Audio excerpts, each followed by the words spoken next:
Hi, I want to talk a little bit about forgiveness and the things that I've learned which have helped me. It's kind of universally accepted that in church and in the world of self-help and mental health, that forgiveness is helpful, that act of releasing and letting go of resentment.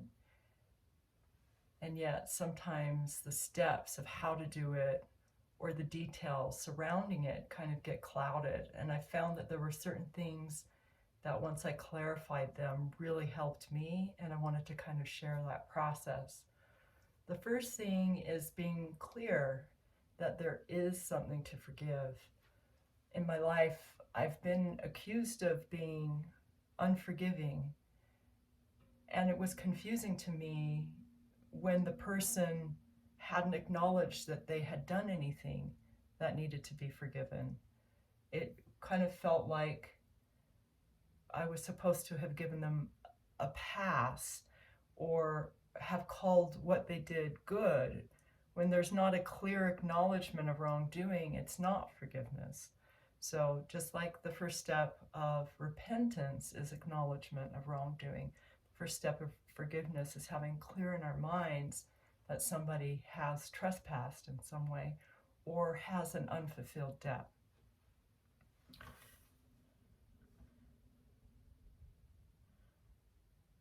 So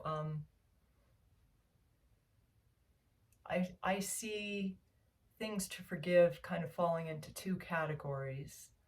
One is using the analogy of a debt, that there is something owed, something promised and not fulfilled. And the other one is something done, some harm caused, some surplus of something that's not wanted. And when they're on a really small level, kind of like somebody stepping on your toes or taking the equivalent of a penny or whatever, it's small change. It really doesn't affect us enough to look into the details of letting it go. It's just reflexive because the mess caused, the hole caused is not significant. It's easy to move on. It's really no biggie. But then when we get into the biggies, there are other issues that come up. And for me, they were when things were taken from me that I couldn't get back myself, or a mess caused that I couldn't clean up myself.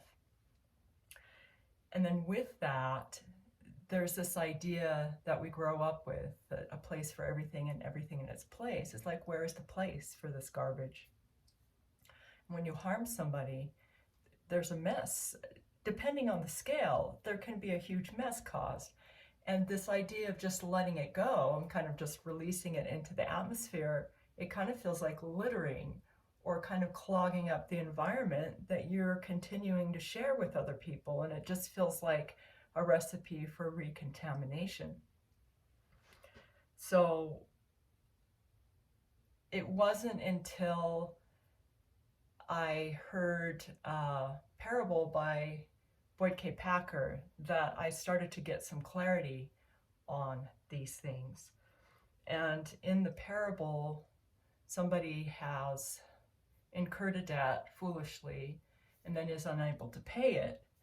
And when they go and beg for mercy from their creditor, the creditor's response is that if I forgave the debt, which is what forgiveness is releasing somebody from the idea that they're going to make it up to you, either clean it up or pay it up, that mercy is robbing justice. And why is it that the perpetrators are the only one who are benefiting from this picture? In the parable, there's a mediator who appears and agrees to take on the debt. And by taking on the debt, he's promising the injured party that they're going to be repaid in full by him, and that he will take on the debt of the perpetrator and work out payments and their return to full standing with him. So it's broken into two separate processes. And that was really, really helpful to me, because I feel like I got stuck a lot.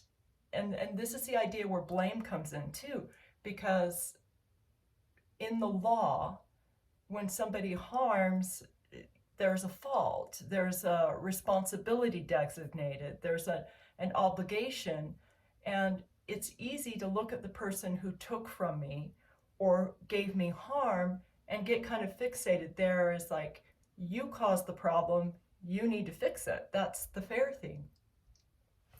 But in my experience, most of the people who incur huge debts or cause great damage are in chaos and in debt themselves. They're in no position to repay. And so I learned, when I looked to God, the Lord, as my mediator, that if I transferred the debt to him, I could trust that he could repay me in full everything that was taken from me, or help me clean up the garbage that had descended on me because of what had happened to me. And I think there are two things that I want to kind of add here to that process. One is that one of the ways I kind of got stuck, besides this process, in kind of balking at the forgiveness, is I would think in terms of shoulds. And a lot of times I would get kind of hung up on things that people should be doing.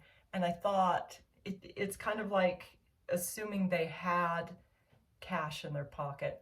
I thought they were capable of things, and I would get stuck expecting, kind of like foot tapping, like, well, why haven't you done this yet? It's so easy. Or I would never have done this. And the thing that I feel like was the lesson in that I needed to learn is that certain things that are easy for us aren't easy for other people. And it's important to understand correctly what our gifts and our strengths are. And if we see those correctly, we're not just assuming that everybody has them and owes us them in return. If we can do it freely, it doesn't mean everyone else can. So it helped me to realize, oh, this is my strength, this loyalty, this ability to be careful of people's feelings is not a gift everybody has. And to assume that everybody's capable where they're not is to set myself up for those expectations. The other thing is that in designating, and kind of the details of designating the acknowledgement, there is an assignment of responsibility. So technically, according to the law, somebody who injures somebody else, who trespasses, has a responsibility. And I think it's part of this trash thing of not knowing where to put the trash. Sometimes it's the scapegoat idea. It's like, if we could designate the person at fault or where the blame goes, it's like we've got our trash can, and that's the end of the story. So we don't have to do anything else because we've discharged our anger at the object of our ire, and kind of story over. And then we kind of amass support against them, kind of do political wrangling, and the contention is just growing. The problem isn't solved and the forgiveness isn't established. So,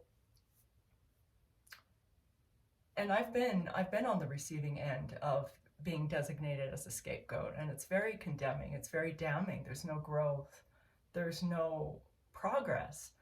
And I've been guilty of doing that too, of just thinking the problem is solved when I can designate who's at fault. But I really feel that responsibility, the definition is the ability to respond.